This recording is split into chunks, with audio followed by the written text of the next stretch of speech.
और मेरे सुरवीरों कैसे हो। तो हम तैयारी कर रहे हैं Jawahar Navodaya Vidyalaya entrance exam class 9th के लिए, और हम पढ़ रहे हैं वर्ग और वर्गमूल, जो आपकी अरिहंत पब्लिकेशन की बुक है, उसके क्वेश्चंस हम सॉल्व कर रहे हैं। इसके पहले हम लोगों ने परिमेय संख्या यानी कि रेशनल नंबर के सारे क्वेश्चन हिंदी मीडियम और इंग्लिश मीडियम दोनों के बच्चों के लिए सॉल्व कर लिए हैं। प्लेलिस्ट में जाकर आप वो सारी वीडियोस देख सकते हैं। साथ ही साथ अगर आपको बेसिक कॉन्सेप्ट पढ़ना है और क्लास 8 का आपको सिलेबस पढ़ना है तो आप हमारा नया चैनल पढ़ ले, उसको भी सब्सक्राइब कर लीजिए, लिंक डिस्क्रिप्शन में है। उस पर हर संडे को आपको एक फुल कॉन्सेप्ट वीडियो मिलेगी, जिसमें आपको पूरा का पूरा बेसिक कॉन्सेप्ट आपके एनसीईआरटी से रिलेटेड या फिर जो आपकी स्टेट बुक चलती है उससे रिलेटेड चीज़ें पूरे के पूरे एक ही क्लास में सारी चीज़ें आपको बताई जाएंगी। यानी एक क्लास में पूरा एक चैप्टर, चाहे वो मैथ हो या साइंस हो या फिर वो आपकी एसएसटी हो। तो आज हम पढ़ेंगे वर्ग और वर्गमूल का पार्ट 3, है ना, क्योंकि इसके पहले हम लोगों ने 15 क्वेश्चन तक सॉल्व कर लिया है, 15 क्वेश्चन सॉल्व कर लिए हैं। ये बेसिकली ये क्लास हिंदी मीडियम की बुक से है, लेकिन इंग्लिश मीडियम के बच्चे अगर देखेंगे तो उनको भी समझ में आएगा, क्योंकि मैं उन चीज़ों को इंग्लिश में भी बोलता रहूँगा, ठीक है। और बाकी इंग्लिश मीडियम, इसके बाद इंग्लिश मीडियम के बच्चों की जो भी बुक है उससे मैं अलग से उससे क्वेश्चन सॉल्व करवाऊँगा। तो चलो फिर अभी से ही वीडियो को लाइक कर दो, और अगर अभी तक आपने चैनल को सब्सक्राइब नहीं किया है और नवोदय विद्यालय की तैयारी करनी है बिल्कुल फ्री ऑफ कॉस्ट, जो पेड क्लास आपको मिलती हैं वो सारी चीज़ें आपको यहाँ पर फ्री मिलती हैं, तो चैनल को सब्सक्राइब कर बेल आइकन को प्रेस कर लीजिएगा, ठीक है। चलो फिर हम देखते हैं फिर आज का क्वेश्चन। तो 15 क्वेश्चन कल हो गए थे, अगर वो वीडियो नहीं देखी है तो लिंक डिस्क्रिप्शन में दे दूंगा, ठीक है, वो देख जरूर लीजिएगा। तो हम देखते हैं क्वेश्चन नंबर 16। क्वेश्चन नंबर 16 क्या दिया गया कि 2 अंकों की वह बड़ी से बड़ी संख्या ज्ञात करो जो कि पूर्ण वर्ग हो। यही तो दिया गया है, स्क्रीन पे क्वेश्चन दिख रहा है ना आपको, और उसमें दिया गया 81, 64, 75 और इनमें से कोई नहीं। तो ठीक भैया, 81, 64 और उसके बाद दिया गया 75 और उसके बाद दिया गया नन ऑफ दिस, यानी इनमें से कोई नहीं। तो 75 तो नहीं हो सकता, क्योंकि 75 तो किसी का वर्ग है ही नहीं, है ना। क्या कर रहा है, 2 अंकों की बड़ी से बड़ी संख्या ज्ञात करो जो पूर्ण वर्ग हो। तो यानी हम ये कह सकते हैं जो पूर्ण वर्ग है तो 81 जो है, 81 और 64 ये दोनों पूर्ण वर्ग है, लेकिन बड़ी संख्या पूछ रहा है, तो इसका मतलब 81 जो होगा ये हमारा क्या होगा, करेक्ट होगा। Option A is the right answer. बताओ, समझ में आ रही बात। तो ये पहला क्वेश्चन था, है ना, क्वेश्चन नंबर 16 आपकी अरिहंत बुक का। तो इसका पहला क्या होगा, ए होगा, ठीक है, समझ में आ गई। अगला क्वेश्चन शुरू करें, चलो भाई फिर ठीक। अब चलो देखते हैं अगला क्वेश्चन नंबर 17। क्वेश्चन नंबर 17 में क्या दिया गया, ये दिया गया है कि 29, 81, 16, 29, 81 और 16 में के वर्गमूल में अंकों की संख्या। तो देखो जोड़े बनाओ, 1, 2, 3, मतलब कहने का मतलब 6 अंक हैं, यही तो है, 6 अंक है। तो जब भी 3 अंकों की संख्या, 3 अंकों की संख्या, जब 3 अंकों की संख्या का वर्ग किया जाता है तो उसका जो वर्गमूल, मतलब जो उसमें संख्या आती है अंकों की संख्या का वर्ग, है ना, तो हमेशा वो एक 6 अंकीय संख्या मिलती है। If we do square of a 3 digit number then we will get a 6 digit number. बताओ, बात आई समझ में। तो इसके हिसाब से पहला ये आपका सही है, अगर आप चेक करोगे तो आप में पहला ऑप्शन ए दिया गया है 3, तो यानी ए ऑप्शन क्या होगा आपका, बिल्कुल करेक्ट होगा। बताओ, बात आ गई समझ में। तो इस तरह के क्वेश्चन में बिल्कुल भी दिक्कत नहीं है ना। अगर 2 अंक की संख्या है तो उसके 2 या 3 अंक के वर्गमूल मिलते हैं, ठीक है। अगर हम उसका वर्ग करते हैं तो 2 या 3 मिलेगा, ठीक है। तो यहाँ पर वर्गमूल पूछ रहा था, यानी स्क्वायर रूट पूछ रहा था कि अगर हम इसका स्क्वायर रूट करेंगे तो कितने डिजिट का नंबर मिलेगा, कितने नंबर अंक की संख्या मिलेगी। तो जाहिर सी बात है भाई 3 डिजिट की, यानी कि 3 अंक का मिलेगा, ठीक है ना। चलो अगला देखो, कल की क्लास में मैंने बताया था जो आपका अगला क्वेश्चन है 18 कि नीचे क्या है, 4 त्रिक दिए गए हैं, पाइथागोरियन ट्रिपलेट दिया गया है, उसमें हमें पाइथागोरियन त्रिक बतानी है, ठीक है। तो देखो पाइथागोरियन त्रिक क्या होता है, पाइथागोरियन ट्रिपलेट जो होता है वो होता है 2m, उसके बाद अगला हो जाएगा m² - 1 और ये हो जाएगा m² + 1, जिस पर ये फॉलो कर गया, ठीक बच्चा। तो वो हमारा क्या हो जाएगा, पाइथागोरियन ट्रिपलेट हो जाएगा। अब देखते हैं भैया किस पे फॉलो करता है। पहला ऑप्शन हमारा दिया गया है 7, पहला ऑप्शन दिया गया। पहले हम सम संख्याओं वाले चेक कर लेते हैं, ठीक है। सम संख्याएं हमारी कौन सी हैं, सी है ना। सम संख्याएं हमारी कौन सी है, देखो सी ऑप्शन देखो, उसमें दिया है 10, 24, 26, यानी तीनों संख्याएं सम है। तो हम उसको पहले चेक कर लेते हैं। तो 2m इज इक्वल टू हो जाएगा 10, m इक्वल टू कितना हो जाएगा 10/2, तो 2 1 जा 2, 2 5 सा 10, तो m इक्वल टू हो गया 5।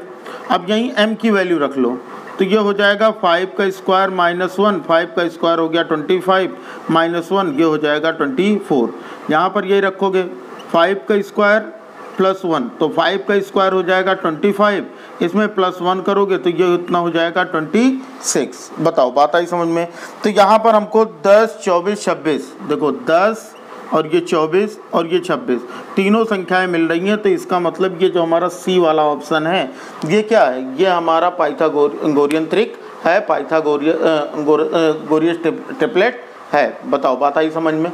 अब और दूसरा तरीका क्या बताया था, दूसरा तरीका ये बताया था कि अगर जैसे यहाँ पर हमको दिया गया ना 10, 24 और 26, ये हमको दिया गया 10, 24 और 26, हम क्या करते हैं कि कोई भी दो संख्या का वर्ग अगर तीसरी संख्या के वर्ग के बराबर हो जाए तो वो पाइथागोरियन ट्रिपलेट होता है। जैसे अगर हम 10 का स्क्वायर करें तो कितना हो जाएगा हमारा 100, यानी 100 का अगर वर्ग करोगे कितना हो जाएगा 100। 24 का वर्ग करके देखो भैया, 24 का स्क्वायर कैसे निकालेंगे, 24 हम क्या करेंगे 4 4 जा 16, और ये कितना हो जाएगा 2 2 जा 4।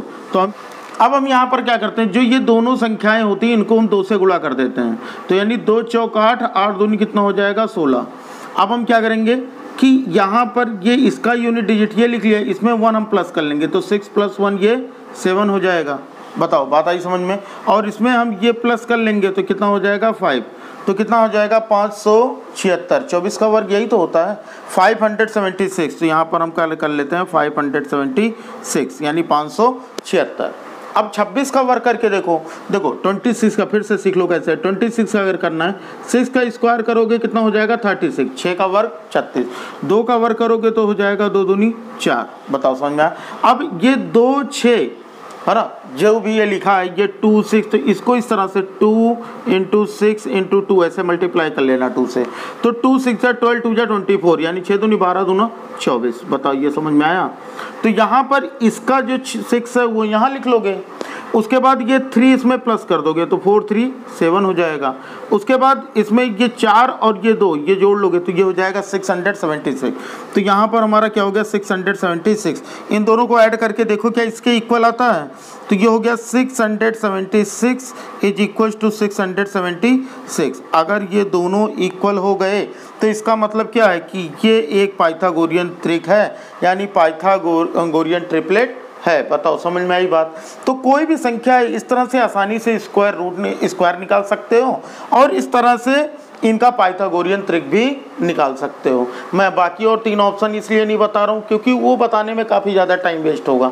तो सीधी सीधी मुझे सबसे पहले सम संख्या दिखाई दी, तो एक तरीका तो ये है कि 2m जब सम संख्या होगी तो वहाँ पर 2m m² - 1 m² + 1 ये लगा सकते हो। नहीं तो आप ये वाला ट्रिक लगा सकते हो कि दो संख्याओं का वर्ग जो होगा वो सबसे बड़ी वाली संख्या के वर्ग के बराबर होगा, ठीक है ना। किसी पर भी आप चेक करके देख लेना, और ये स्क्वायर निकालने का तरीका है, बस ये सबसे आसान तरीका है, ठीक है ना।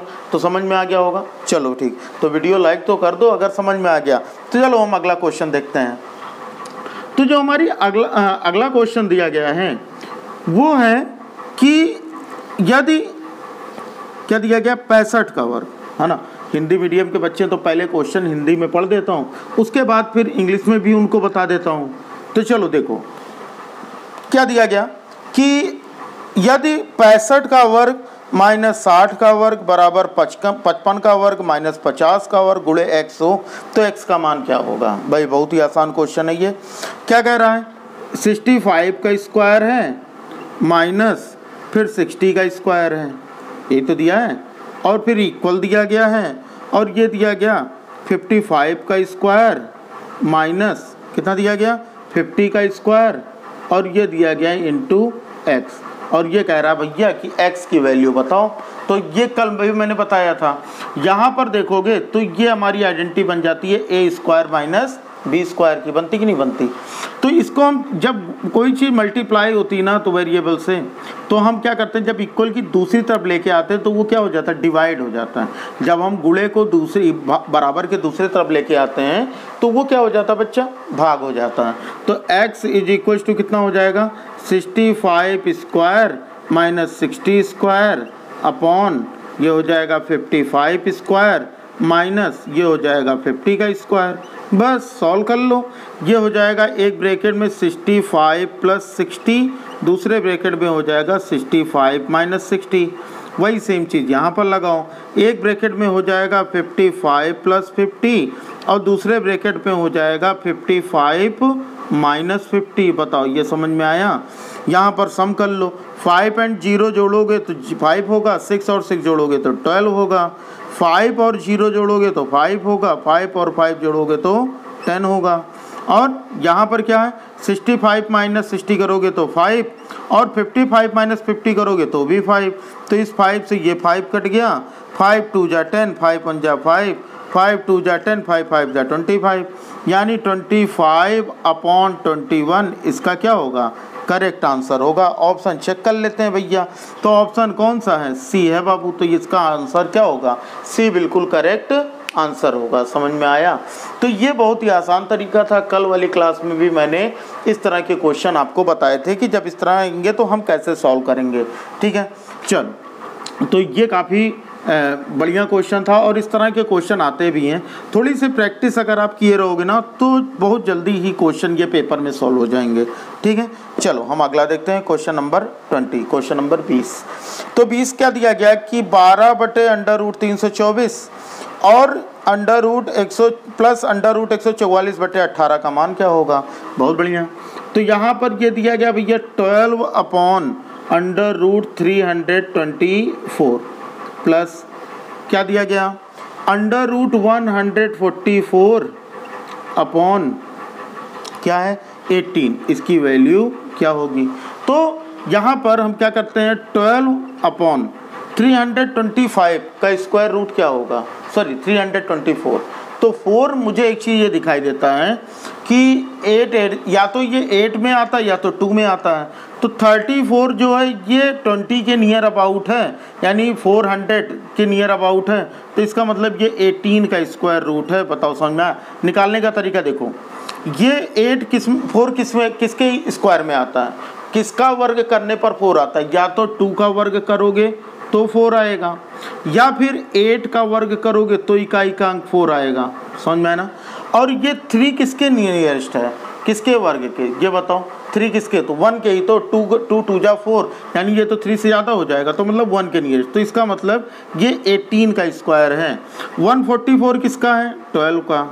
अपॉन कितना हो जाएगा, 18 हो जाएगा। बताओ ये समझ में आया।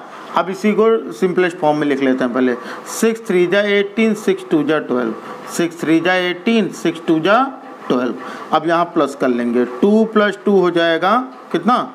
अगर हमको इस तरह का प्लस करना हो तो हम कैसे करते हैं भाई, ये हो गया हमारा 2/3 + 2/3। बेस तो सेम है।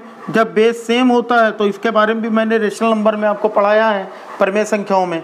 तो ये 3 एक बार लिख लेते हैं और ये 2 + 2 को हम लिख देते हैं। तो 2 + 2 कितना हो जाएगा, 4/3, यानी 4/3 इसका आंसर आ जाएगा। ऑप्शन है क्या, ऑप्शन बिल्कुल है। तो हमारे पास बी ऑप्शन है जो कि बिल्कुल करेक्ट है। समझ में आ रही चीज़ें, काफ़ी आसान है ना, बहुत ही आसान है। चलो अब हम अगला देखते हैं। क्वेश्चन नंबर कितना, क्वेश्चन नंबर 21। देखो कोई भी क्वेश्चन हो ना, अगर आप पीछे बुक का सॉल्यूशन देखकर सॉल्व करने की कोशिश करोगे तो आप खुद कंफ्यूज हो जाओगे और कॉन्सेप्ट भी आपको क्लियर नहीं होगा। जो भी आपके पास बुक होगी उसमें सॉल्यूशन दिया होगा, लेकिन उनको देखकर कभी भी सॉल्व करने की कोशिश ना कीजिएगा, क्योंकि वो आपको कंफ्यूज कर सकते हैं। क्योंकि जब तक आपके पास कोई गाइड नहीं होगा, जब तक आपके पास कोई टीचर नहीं होगा, तब तक आपको चीज़ें क्लियर नहीं होंगी। ठीक, चलो क्वेश्चन नंबर 21 देखते हैं कि यदि 48√x प्लस 32√x बराबर 320 हो तो x का मान क्या होगा। बहुत बढ़िया। ये दिया गया 48√x प्लस क्या दिया गया 32√x इज इक्वल्स टू 320 ये दिया गया। तो पूछ रहा है x की वैल्यू क्या होगी। तो सबसे पहले देखो, इससे डरो नहीं, ये रूट क्या है। सबसे पहला काम क्या करो, इन दोनों को ही ऐड कर दो, इन दोनों को क्या करो, जोड़ दो। जैसे ये क्या है हमारे, ये हमारी चर राशियाँ ना, वेरिएबल हैं, तो इनको जोड़ सकते हैं, तो जोड़ दो भाई। ये 8 और 2 कितना हो जाएगा 10, 4 + 3 यानी 7 + 1 हो गया 8, यानी 8 root x is equal to कितना हो जाएगा हमारा 320। बताओ ये चीज़ समझ में आ गई ना। ये दोनों हमने क्या किया, इन दोनों को हमने जोड़ दिया यानी कि ऐड कर दिया। अब हम यहाँ से रूट x की वैल्यू पहले निकालेंगे। तो रूट x इक्वल टू 80 इसका मल्टीप्लाई है, तो इक्वल की दूसरी तरफ जाएगा तो डिवाइड, यानी गुणा है, बराबर की दूसरी तरफ ले जाने पर क्या हो जाएगा, भाग हो जाएगा। होगा कि नहीं होगा। इस 0 से ये 0 काट दो, 8 × 1 = 8, 8 × 4 = 32। तो ये हो जाएगा हमारा root x is equal to कितना हो गया 4। अब सोचो कि इस रूट को हम कैसे हटाएंगे, ये जो हमारा वर्गमूल बना हुआ है इसको हम कैसे हटाएंगे। तो एक काम करो, दोनों तरफ वर्ग कर लो, इधर भी वर्ग कर दो, इधर भी, यानी दोनों तरफ स्क्वायर कर दो।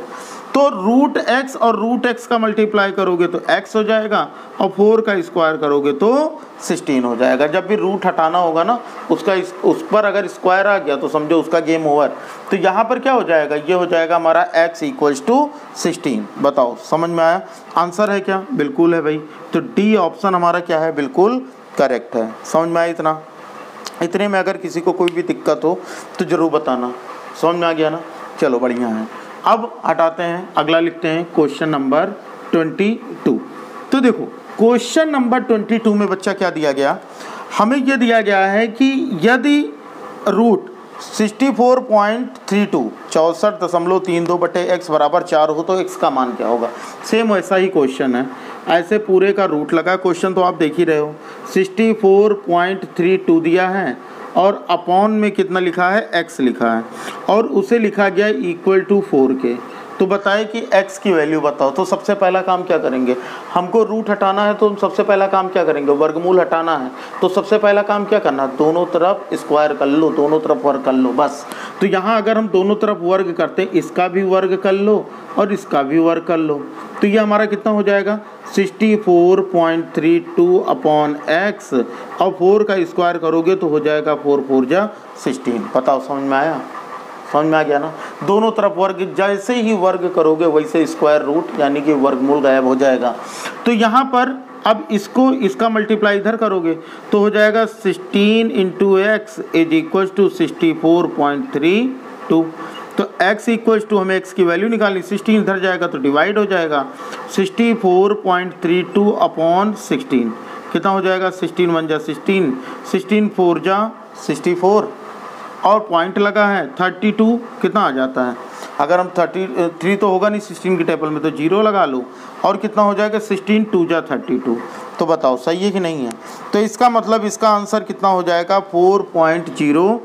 x की वैल्यू कितनी हो जाएगी 4.02। ऑप्शन में है क्या, देखो भैया ऑप्शन में है, बिल्कुल है। कौन सा ऑप्शन है आपका, देखिए चेक करके बताइए कौन सा ऑप्शन है। क्वेश्चन नंबर 22 था ना, तो ठीक है, क्वेश्चन नंबर 22 में सी ऑप्शन जो है ये हमारा क्या होगा, बिल्कुल करेक्ट होगा। क्लियर है, चीज़ें समझ में आ रही हैं। अगर समझ में आए तो कमेंट बॉक्स में बताया ज़रूर करो कि ये चीज़ें मुझे समझ में आ रही हैं या ये चीज़ें समझ में नहीं आ रही हैं। और फिर भी अगर कोई दिक्कत होती है तो आपके सपोर्ट के लिए व्हाट्सएप, टेलीग्राम है ना, फेसबुक, इंस्टाग्राम सब कुछ है, लिंक डिस्क्रिप्शन में है। तो अगर आप सारी चीज़ें यूज करते हो तो सारी जगह पर फॉलो कर लो भाई, ठीक है। और जैसे मुझसे कुछ क्वेश्चन पूछना होगा तो पूछ लेना, मैं इंस्टेंट आंसर तो नहीं दे पाऊँगा, लेकिन जैसे ही मुझे टाइम मिलेगा मैं आपको आंसर देने की कोशिश करूँगा। चलो आगे आते हैं भैया, कौन सा हो गया हमारा, क्वेश्चन नंबर 22 हो गया। अब देखते हैं क्वेश्चन नंबर 23, क्वेश्चन नंबर 23 यानी प्रश्न संख्या 23 कितना दिया गया है।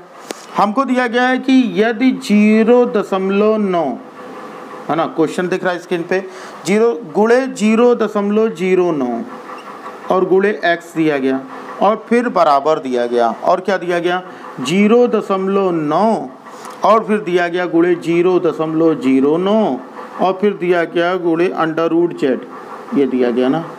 तो हमसे पूछ रहा है कि x/z का मान क्या होगा।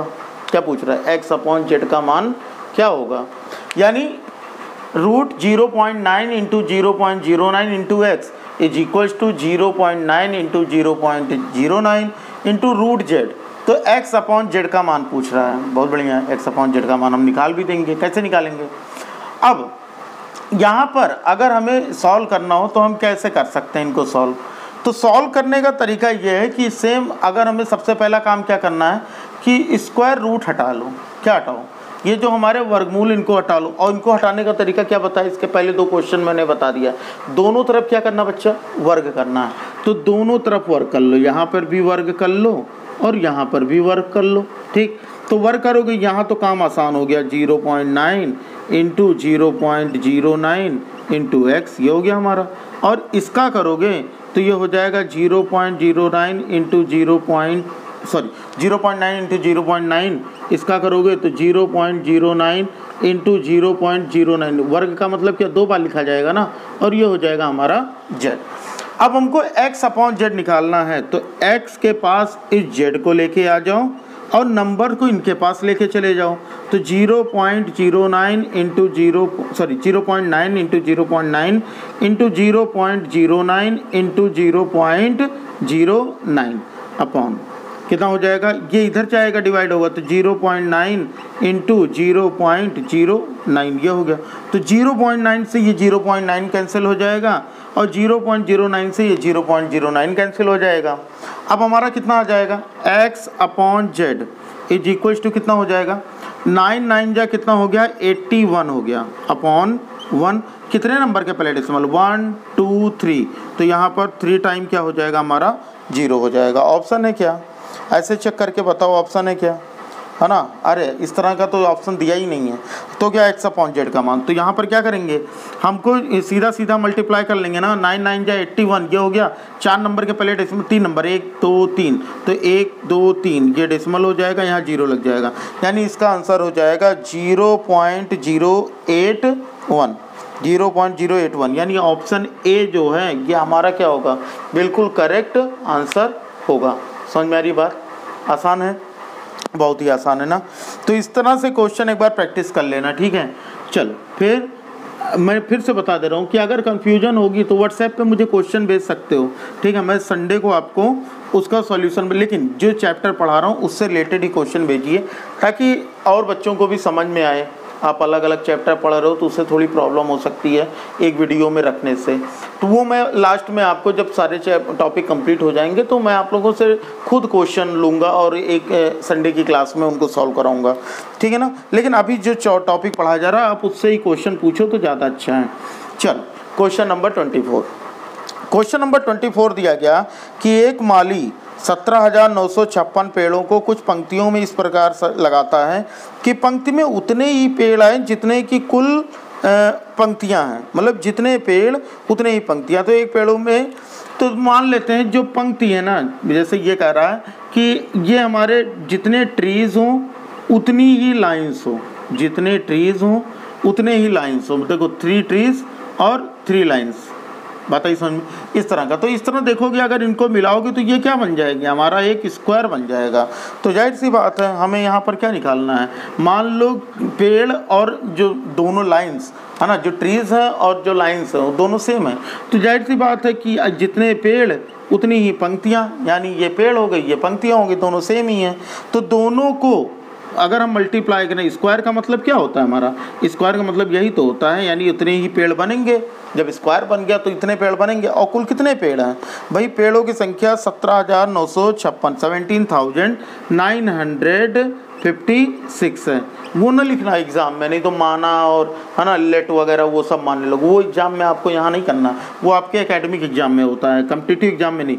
स्क्वायर उधर जाएगा तो क्या बन जाएगा? हमारा स्क्वायर रूट बन जाएगा। तो हो जाएगा 17,956। ये आ गया हमारा, साफ साफ लिख देना ये ऐसे। अब इसका भैया निकाल लो स्क्वायर रूट। तो इसका स्क्वायर रूट क्या होगा? इसका स्क्वायर रूट क्या होगा? ये पेयर बन गया, ये पेयर बन गया, है ना। ये तो सिंगल रह गया भाई। तो 5 अंकों की संख्या मिल रही। स्क्वायर रूट निकालने का क्या तरीका बताया था? एक तो आप प्राइम फैक्टराइजेशन से निकाल सकते हो, यानी अभाज्य गुणनखंड से। और दूसरा तरीका क्या हो सकता है कि आप इसको डिवीजन मेथड से, यानी भाग विधि से निकाल सकते हो।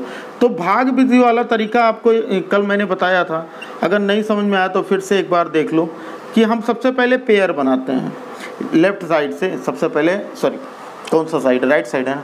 इधर से हम पेयर बनाते हैं और जो नंबर बच जाए उसको हम वैसे ही रहे। तो ये 1 के स्क्वायर टेबल में आता है, इसमें हमेशा स्क्वायर टेबल ही काउंट होता है। तो ये हो जाएगा, फिर 7 9 नीचे आ जाएगा, 1 और 1 हो जाएगा हमारा 2। अब हम इसको किससे करते हैं, अगर हम 21 1 जा करें तो 21 आएगा, 22 2 जा करें तो 44 आएगा, 23 3 जा करके देख लेते हैं तो 3 3 जा 9, 3 2 जा 6 हो जाएगा। तो 9 - 9 हो गया 0, 7 - 6 हो गया 1, फिर ये हमारा 5 6 नीचे आ जाएगा और ये 23 में ही इस 3 को हम प्लस कर देंगे तो ये हो जाएगा हमारा 26। अब सुनो, यहाँ पर अब लास्ट में ये डिवाइड हो जाएगा क्योंकि ये लास्ट नंबर है ना। तो यूनिट डिजिट 6 किस में आता है, या तो 6 में आता है या तो 4 में आता है। तो हम पहले 4 से चेक कर लेते हैं। 4 4 जा 16 कैरी 1, 4 6 जा 24 1 25 कैरी 2, 4 2 जा 8 10 2 10, यानी इसका मतलब इसका जो स्क्वायर रूट आया वो कितना आया 134 यानी 134। तो 134 पेड़ और 134 पंक्तियाँ, तो यानी ये हमारा कौन सा ऑप्शन होगा, सी। तो सी ऑप्शन हमारा क्या होगा बच्चा, बिल्कुल करेक्ट होगा। समझ में आया? नहीं समझ में आएगा तो वीडियो को दोबारा से ज़रूर देख लेना, दोबारा देखोगे पक्का है कि आपको समझ में आ जाएगा। फिर भी अगर कोई डाउट होगी तो पूछ लेना मुझसे, ठीक है ना। चल, ये हो गया हमारा क्वेश्चन नंबर 24। आगे देखते हैं क्वेश्चन नंबर 25। देखो क्वेश्चन नंबर 25 क्या दिया गया, ये तो बड़ा बढ़िया क्वेश्चन है भाई।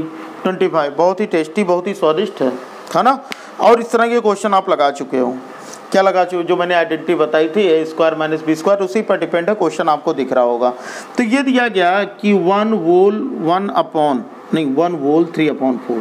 1 whole 3/4 की पावर 4, और दिया गया -2 whole 1/3 की पावर 4, ये हमको दिया गया, ठीक। फिर अपॉन करके दिया गया, क्या दिया गया कि 1 whole 3/4 की 4 का स्क्वायर दिया गया ना, और -2 whole 1/3 का स्क्वायर, ये हमें दिया गया इससे क्वेश्चन। अब सुनो, बहुत ध्यान से सुनना ना, जब भी इस तरह के क्वेश्चन आए तो वहाँ पर एक चीज़ ये याद रखो कि ये दोनों सेम है, ये दोनों क्या है, सेम है। तो सुनो, अगर हम इसको a मान लें, इसको b मान लें, तो ये हमारा क्या हो जाएगा, a की पावर 4 माइनस b की पावर 4, ऐसे बनेगा कि नहीं बनेगा। ये दोनों सेम है, ये दोनों सेम है, तो इसको हम क्या लिख सकते हैं, a square minus b square. बताओ ये समझ में आया? ऐसे लिख सकते हो कि नहीं लिख सकते हो? अभी देखो बहुत ही ईजी हो जाएगा। तो इसको हम जो a की पावर 4 लिखा है, इसको हम a स्क्वायर का स्क्वायर लिख सकते हैं, और जो b की पावर 4 लिखा है इसको हम b स्क्वायर का स्क्वायर लिख सकते हैं, अपॉन ये तो already a square minus b square है। बताओ ये समझ में आया? इतना समझ में आया? अब यहाँ पर हम आइडेंटिटी लगा लेते हैं a square minus b square की। एक ब्रैकेट में हो जाएगा a square plus b square, और दूसरे ब्रैकेट में हो जाएगा a square minus b square, और डिनोमिनेटर में इसके हर में क्या था, a square minus b square. देखो ये दोनों हमारे सेम हो गए तो ये कट जाएंगे, बचेगा क्या हमारा, a square plus b square. बस समझ में आ गई बात। अब हमको a की जगह पर ये रखना है और b की जगह पर ये रखना है। तो a हमारा कितना हो जाएगा, 4 1 जा 4 प्लस 3, 4 1 के 4 और प्लस 3 कितना हो गया 7। तो ये हो जाएगा 7/10 का स्क्वायर, प्लस b कितना है, 3 दूनी 6 1 7 यानी 7/3, 3 2 जा 6 1 7, तो 7/3 का स्क्वायर। बस इसी को सिंपली से सॉल्व कर लेना है और हमारा आंसर आ जाएगा।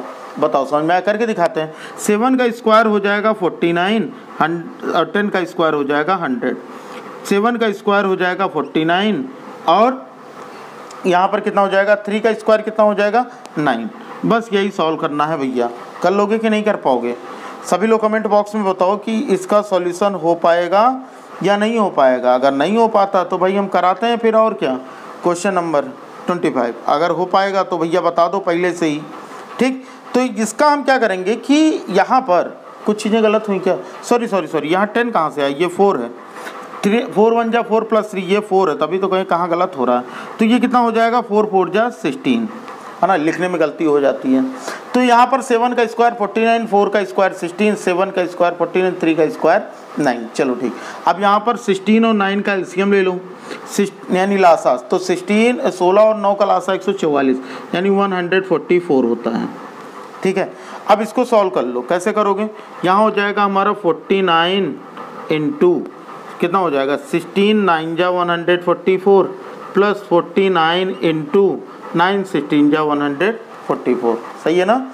तो हो जाएगा, अब इसको सॉल्व कर लो। 49 इंटू 4 करोगे कितना हो जाएगा? 9 9 जा 81, 9 4 जा 36, 8 8 16 1 कितना हो जाएगा 41, हाँ सही तो है। तो इसका हो जाएगा 441 प्लस 49 इंटू 16 अगर करोगे तो कितना हो जाएगा 9 6 जा 54 54, तो हो जाएगा 784 अपॉन ये हो गया 144। इन दो सबको ऐड कर लो, 4 1 5 हो गया, 8 4 12 हो गया, 7 5 12 हो गया अपॉन 144। ये हो जाएगा भैया हमारा आंसर। बताओ सही है कि नहीं सही है? किसी से कटेगा क्या? हमको लग रहा है ये किसी से कटेगा। तो अगर यहाँ पर हम देखें तो इतने में हमको निकालना क्या था? अब ये चीज़ देख लेते हैं क्वेश्चन में फिर से एक बार, का वर्गमूल बताना है। ओहो, यानी इसका इतना समझ में आ गया ना सबको? इसका हमें वर्गमूल बताना है। तो वर्गमूल निकालने का तरीका क्या होता है भैया? इरेज कर देते हैं इसको, तब बताते हैं, है ना। वर्गमूल निकालने का तरीका क्या होता है? अंडर रूट 1225 अपॉन कितना है 144, वर्गमूल निकालना है, स्क्वायर रूट। तो ये किसका स्क्वायर रूट है भैया? लास्ट में तो 5 आएगा, तो समझ में आ रहा है। और ये 12 किसके नज़दीक आता है? 3 3 जा 9 के किसके नज़दीक आता है? 3 के ना। तो इसका मतलब ये हो जाएगा 35 और 144 किसका है? 12 का। तो यानी हो जाएगा 12 मिक्स में लिखें तो 12 2 जा 24 बचा 11 अपॉन 12, यानी 2 होल 11 अपॉन 12 इसका करेक्ट आंसर होगा। अब ऑप्शन भी चेक कर लो भैया, ऑप्शन में है कि नहीं है। तो 25 का 2 होल 11 अपॉन 12, यानी ऑप्शन ए क्या होगा बच्चा? बिल्कुल करेक्ट होगा। बताओ समझ में आया? तो ये काफ़ी इजी क्वेश्चन थे। यहाँ पर बस खाली हमको थोड़ी सी प्रैक्टिस की ज़रूरत है, जिससे कि हम जल्दी इन क्वेश्चंस को लगा पाएँ। बाकी सारी चीज़ें हम अगली नेक्स्ट क्लास में पढ़ेंगे, नहीं तो क्लास हो जाएगी बहुत लंबी और काफ़ी सारे बच्चे आते जाते रहते हैं, जिनको तो ये लगता है कि वो वैसे जाएंगे नवोदय का फॉर्म भर के और नवोदय हलवा है और एग्ज़ाम निकाल लेंगे। जब तक पढ़ोगे नहीं तब तक भैया निकलेगा नहीं एग्ज़ाम। ये बात बिल्कुल दिमाग में बैठा लो। तो जो बच्चे रेगुलरली पूरी क्लास ले रहे हैं, कंफर्म है कि उनके सिलेक्शन के चांसेस 90% तक हैं, है ना। और जो बच्चे बिल्कुल भी आते हैं बस देखते हैं उसके बाद निकल जाते हैं, तो उनका सिलेक्शन तो वैसे भी कहीं भी नहीं होना है। तो नवोदय क्या चाहिए, नवोदय तो फिर भी बहुत बड़ी चीज़ है, ठीक है। तो चलो बच्चा, उम्मीद करता हूँ कि आप लोग पढ़ाई कर रहे होगे, सारी चीज़ें सारे सब्जेक्ट आप अपने अपने पढ़ रहे होगे जो आपकी एकेडमिक क्लासेस में चलते हैं, उनके भी रिवीजन करते रहना। साइंस, मैथ और अगर इंग्लिश ग्रामर चलती है तो वो बहुत ही डीपली उनको पढ़ना, ठीक है, और समझने की कोशिश करना। बाकी जो चीज़ें बचेंगी उसके लिए तो मैं हूँ ही, आपके लिए क्लासेस चलेंगी, ठीक है। तो चलो फिर पढ़ते रहो। अगर अभी तक वीडियो लाइक नहीं की तो वीडियो को लाइक कर दो, चैनल को सब्सक्राइब कर दो। इसके आगे को क्वेश्चन हम नेक्स्ट क्लास में सॉल्व करेंगे। तब तक के लिए बच्चा जय हिंद, वंदे मातरम।